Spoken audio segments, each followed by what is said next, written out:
এক সময়ের কথা, একটি গভীর জঙ্গলে এক বাঘ এবং শিয়াল বসবাস করত।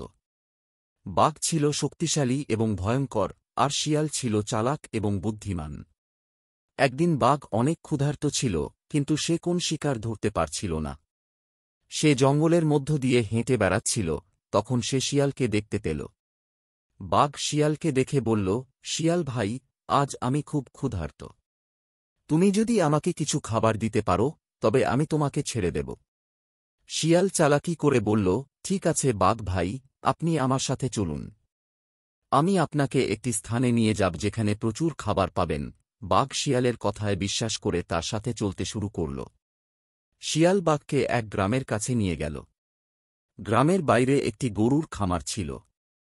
শিয়াল বলল, বাঘ ভাই, দেখুন এখানে প্রচুর গরু আছে। আপনি যে কোনো একটি গরু শিকার করতে পারেন। বাঘ খুশিতে লাফিয়ে উঠল এবং খামারে ঢুকে একটি গরু শিকার করতে লাগল। কিন্তু গ্রামবাসীরা বাঘের আক্রমণ দেখে চিৎকার করে উঠল। তারা লাঠি, পাথর এবং অন্যান্য অস্ত্র নিয়ে বাঘটিকে তাড়া করতে শুরু করল। বাঘ ভয় পেয়ে দৌড়াতে লাগল এবং কোনোমতে জঙ্গলে ফিরে গেল। সে শিয়ালের উপর রেগে গিয়ে বলল, শিয়াল, তুমি আমাকে ফাঁকি দিয়েছ।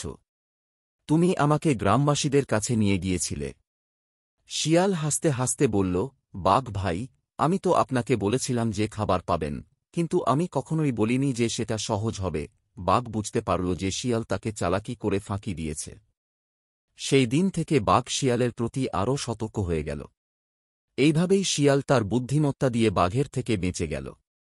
গল্প থেকে আমরা শিখি যে শক্তি থাকলেও বুদ্ধি এবং চতুরতার মূল্য অনেক বেশি।